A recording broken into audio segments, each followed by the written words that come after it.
আমার মেয়ের আকিকা করানোর জন্য কোনো এতিমখানায় খাসি দিয়ে দিলে কি আকিকা আদায় হবে? আমি ৬,০০০ টাকা কোরবানির জন্য রেখেছিলাম, কিন্তু ঋণের চাপে সে টাকা দিয়ে ঋণ আদায় করেছি, এখন টাকা নেই, আমাকে কি কোরবানি আদায় করতে হবে? প্রচলিত আছে মসজিদে দুনিয়াবি কথা বলা হারাম। মসজিদে দুনিয়াবি কথা বললে ৪০ বছরের ইবাদত নষ্ট হয়ে যায়। এই কথাগুলো সত্য কিনা? স্বামী মারা যাওয়ার পরে কোথায় ইদ্যত পালন করতে হবে? শ্বশুর বাড়ি, বাপের বাড়ি, নাকি যেখানে ভাড়া থাকে সেখানে? জানাবেন প্লিজ। মাগরিবের জামাতের আগে কি আসরের কাজা নামাজ আদায় করা যাবে? বাচ্চা ডেলিভারির সময় ও পরে ৪০ দিন যে কাপড় মায়েরা পরিধান করেন, পরবর্তীতে সে কাপড় ধুয়ে পরিধান করে কি নামাজ পড়া যাবে? যে ব্যক্তি সরাসরি কাবাঘর দেখবে তার জন্য হজ করা বাধ্যতামূলক, এ কথা কতটুকু সত্য? এক নারী তার ইদ্যত সম্পন্ন হওয়ার আগে আরেক স্থানে বিয়ে করে ফেলেছে, তখন এই বিষয়ক বিধান জানা ছিল না, এখন করণীয় কি?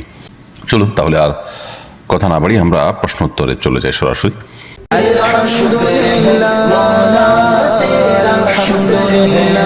শাফাত হোসেন আপনি লিখেছেন, এক নারী তার ইদ্যত সম্পন্ন হওয়ার আগে আরেক স্থানে বিয়ে করে ফেলেছে, তখন এই বিষয়ক বিধান জানা ছিল না, এখন করণীয় কি? বা শাফাত হোসেন, এই বিয়ে বাতিল এবং অশুদ্ধ, যার কারণে তাদের এখন বিচ্ছেদ হয়ে যাওয়া জরুরি। নতুন করে বিয়ে হতে হলে যথা নিয়মে তাদেরকে অপেক্ষা করে তারপর আবার নতুন করে বিয়ে বন্ধনে আবদ্ধ হতে হবে।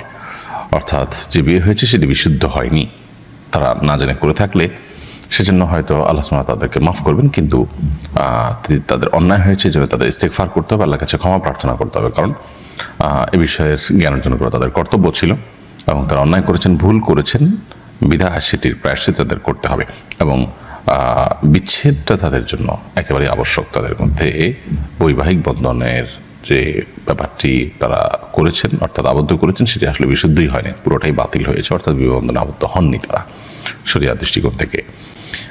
লুবনা জাহান লিজা আপনি লিখেছেন, যে ব্যক্তি সরাসরি কাবাঘর দেখবে তার জন্য হজ করা বাধ্যতামূলক, এ কথা কতটুকু সত্য? আমরা ওমরা পালন করতে গিয়েছিলাম, সেখানে একজন এই কথা বলেছেন, সম্পূর্ণ ভিত্তিহীন এবং মন গড়া কথা।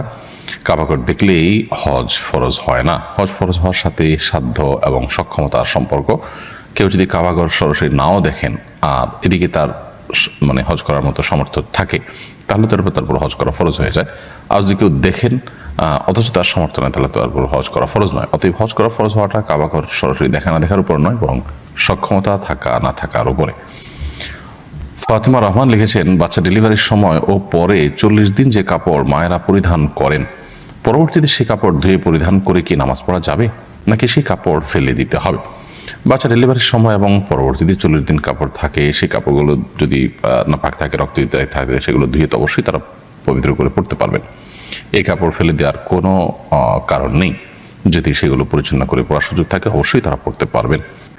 সঞ্জিদা কনা আপনি লিখেছেন, আমার মেয়ের আকিকা করানোর জন্য কোনো এতিমখানায় খাসি দিয়ে দিলে কি আকিকা আদায় হবে? মেয়ের আকিকা হোক, ছেলের আকিকা হোক, আকিকার গোশত কোরবানির গোশতের মতো নিজেরা খেতে পারেন, আত্মীয়স্বজনকে খাওয়াতে পারেন, গরিব দুঃখী দিতে পারেন।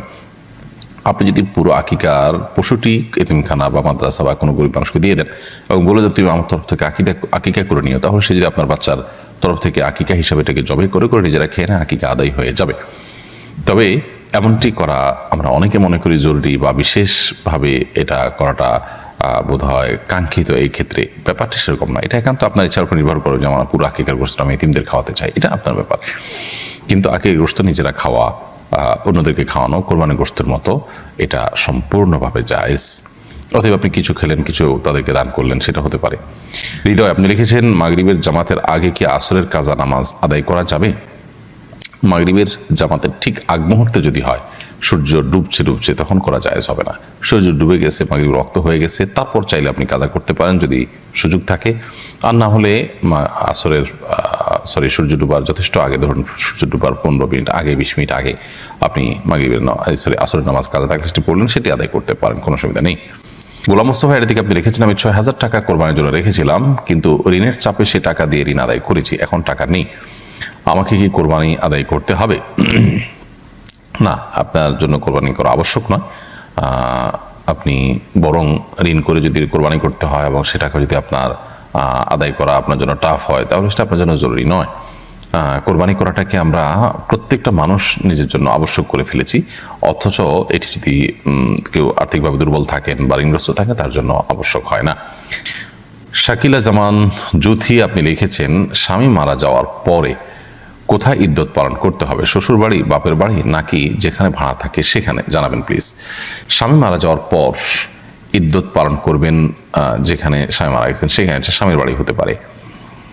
স্বামীর বাড়িতে সাধারণত স্বামী মারা যান, অতএব সেখানে আপনি ইদ্যত পালন করবেন আপনার নিজস্ব নিরাপদ কক্ষ থাকলে সেখানে।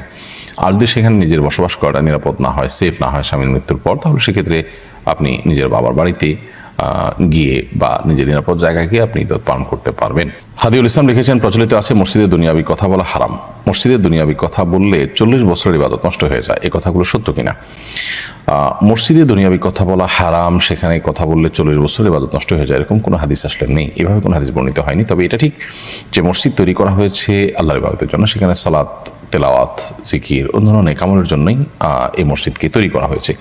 অতএব মসজিদে যদি কেউ বেচা কেনা করেন, মসজিদে যদি কেউ হারানো জিনিস নিয়ে ঘোষণা দেন, সেটা নিষিদ্ধ। হাদিসে পরিষ্কারভাবে সেটিকে নিষেধ করা হয়েছে এবং নাজায়েজ গুনাহের কাজ হিসাবে আখ্যায়িত করা হয়েছে। অতএব মসজিদকে নিছক ব্যবসা বাণিজ্যের জন্য, দুনিয়াবি কাজের জন্য যদি নির্ধারণ করে কেউ, রেস্ট করার দরকার, মসজিদে রেস্ট করেন তিনি, এটা তার রেস্টের জায়গা, অথবা সেখানে বসে তিনি ব্যবসায়িক মিটিং করেন, পণ্য রাখেন, বেচা কিনা করেন, তো সেগুলো নিষেধ এবং নাজায়েজ, সেভাবে কোনো সন্দেহ নেই। তবে মসজিদের দুনিয়াবি কথা এটা যদি প্রাসঙ্গিকভাবে আসে, একটা হলো দুনিয়াবি আলাপের জন্য আপনি বাহির থেকে সেখানে ব্যবসায়িক মিটিং সেট করে দুনিয়াবি আলাপ করলেন, সেটা নিষেধ এবং নাজায়েজ। কিন্তু আপনি কথা প্রসঙ্গে দুনিয়ার কোনো প্রসঙ্গ আসলো এবং সেটা নিয়ে বললেন, প্রসঙ্গত বললেন, তো সেটা নাজায়েজ বা হারাম নয়। নবী করিম সাল্লাল্লাহু আলাইহি ওয়াসাল্লাম বিভিন্ন বক্তব্যে দুনিয়াবি বিভিন্ন বিষয় এরকম উঠে এসেছে, মাঝে মধ্যে দেখা গেছে প্রসঙ্গত কোনো দুনিয়াবি বিষয়, পার্থিব কোনো বিষয় উঠে এসেছে, তো সেটা তিনি কথা বলেছেন, এগুলো হারাম নয়, নিষেধ নয়, নাজায়েজ নয়। বিশেষ করে সমাজের মানুষের কল্যাণের জন্য যদি দুনিয়াবি কথা বলতে হয়, আমাদের পরিবার, সমাজ, ব্যক্তির কল্যাণের জন্য বলতে হয়, তখন সেই দুনিয়াবি কথা বলা তো আরো ভালোভাবে, বরং সেটি জায়েজ, কারণ সেটা মানুষের কল্যাণার্থে বলা হয়ে থাকে। বিধায় মসজিদে সর্বাবস্থায় সাধারণভাবে দুনিয়াবি কথা বলা হারাম, এরকমটি মনে করার কারণ নেই।